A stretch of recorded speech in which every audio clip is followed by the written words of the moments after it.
shortage of money.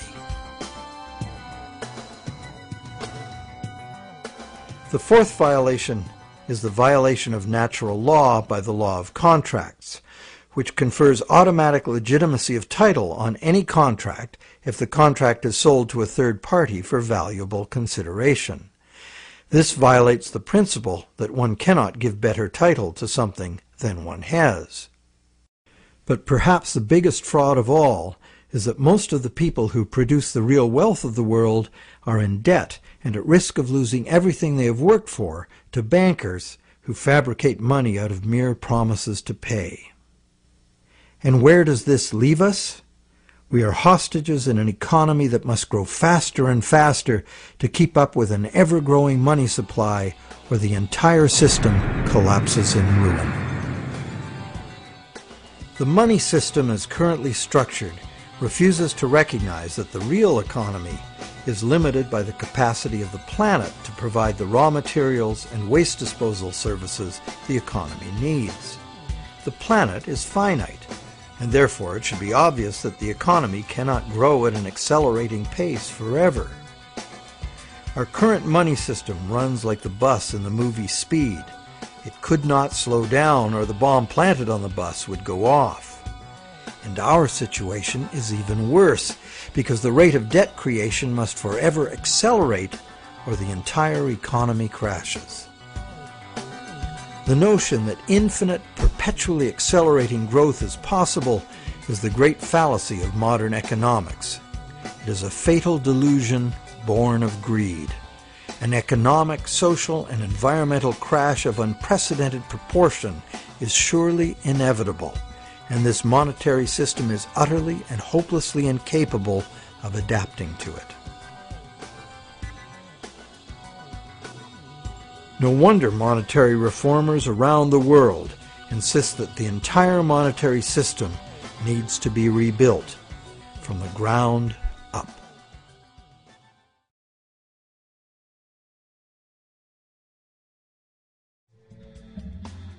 So what is the solution?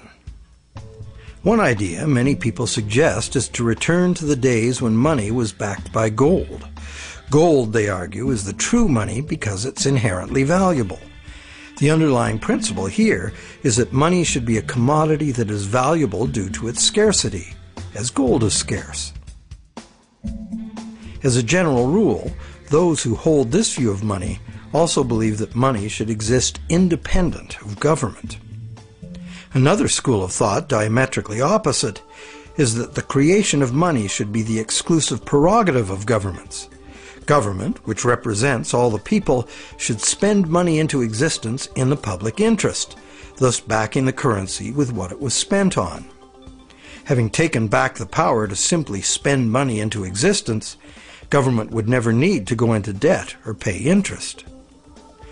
Of course, government spending without limit would result in a worthless currency. To prevent inflation, money would also have to be extinguished. This could be accomplished using a wide variety of taxes, resource royalties, and user fees. Government spending and government taxes would, therefore, be interdependent and would equal each other in a perfect equilibrium. However, the goal of taxation would be to achieve price stability, as the government would have no need of tax revenues in order to operate.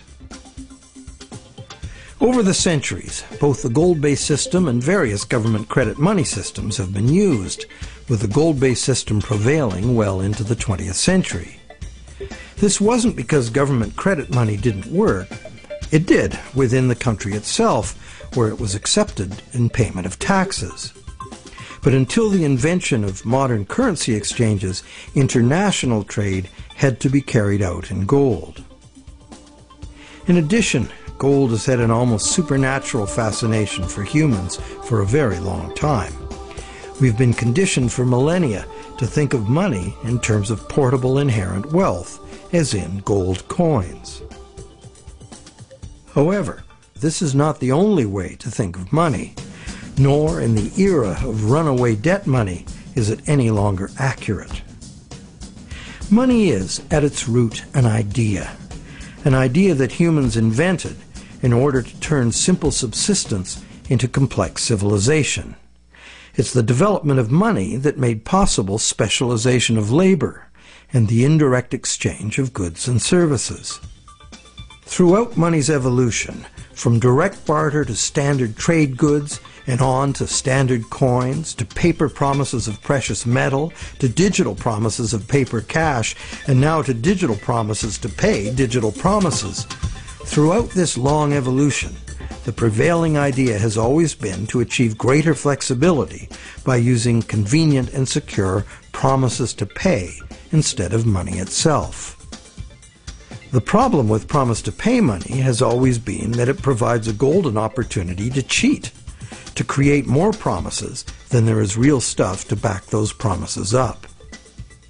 But is there a way to make the exchange of actual money just as convenient and secure as the promise to pay system? Now there is. Digital money, convenient and secure, is now a possibility because of new encryption technologies. It works like this. Imagine taking the serial number off a dollar bill and dispensing with the paper. What do you have? A digital dollar. A digital dollar that can now be electronically transferred around the world just as easily and securely as a promise to pay dollar. However, and this is the big however, the digital money, while being entirely electronic, is also like a metal coin.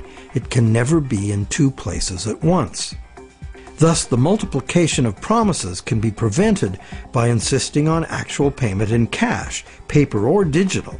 We don't even need to keep this digital cash in a bank, as it provides its own safekeeping and can be transferred by internet. And instantly transferable digital money could perform intelligent functions far beyond anything money has been capable of before. For instance, with simple math programmed in, money could be made to calculate its own value, eliminating human speculation, manipulation, and error. Wouldn't that be something? In the meantime, efforts are already underway to reform the monetary system through legislation. Initiatives like the Monetary Reform Act and the American Monetary Institute's Monetary Act have already been written, prescribing in detail how to return the power to create money exclusively to government, and thus limit banks to lending existing money, just the way most people imagine it works now. While differing in detail, all such reform proposals in whatever country they originate always advance the same simple idea. The benefits of money creation belong to the public. At present, money is created not for the benefit of society, but for the profit of private banks. Banks like to create enormous amounts of money from our debt because the more we borrow into existence, the more interest the bank gets to collect, and the richer the bank becomes. In the process, the banks gain more control over everyone, individuals, industry, and government alike.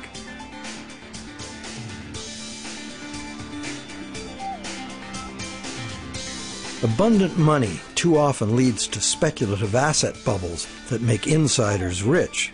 But, as we have witnessed, these bubbles inevitably burst under the unbearable weight of ever-increasing interest demands. The losers are many, including governments. Already burdened with huge debt and shrinking revenues, governments are forced to add trillions to that debt in order to rescue the banks that are the cause of the problem. Otherwise, we would have no money system. It's an absurd situation, and a tragic one, considering that government could instead create the money itself and spend it interest-free on infrastructure, education, or universal health care.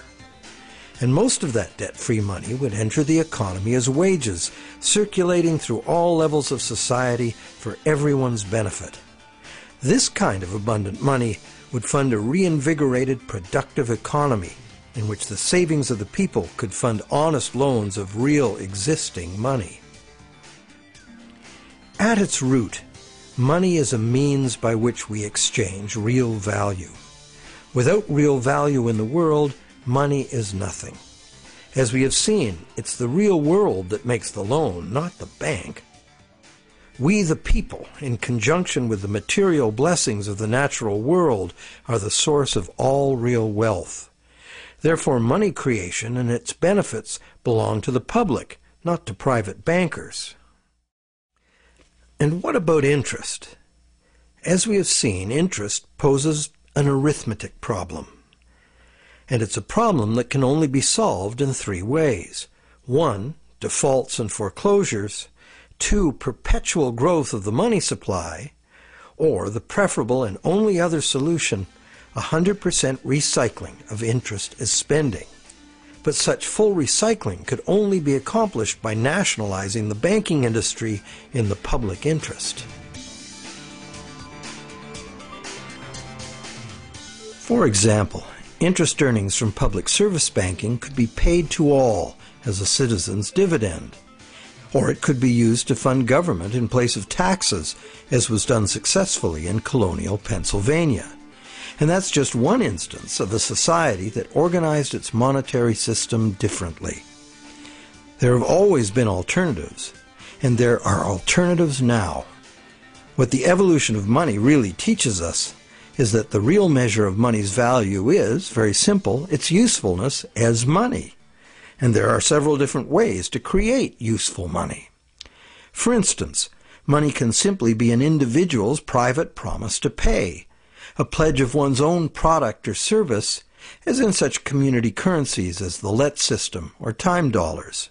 Thousands of these community currencies already exist in circles of trust where members can be counted on to honor the credit they issue for themselves.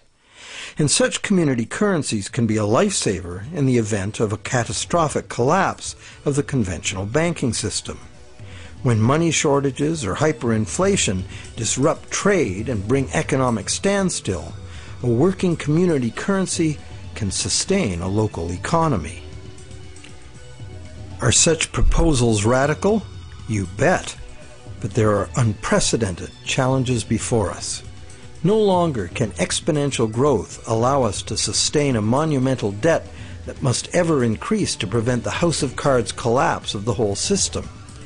Increasing wealth disparity, crushing debt, failing banks, and social and environmental catastrophes are what we face unless we radically change course. We must transform our monetary system to one that can adapt to a future we can now clearly foresee.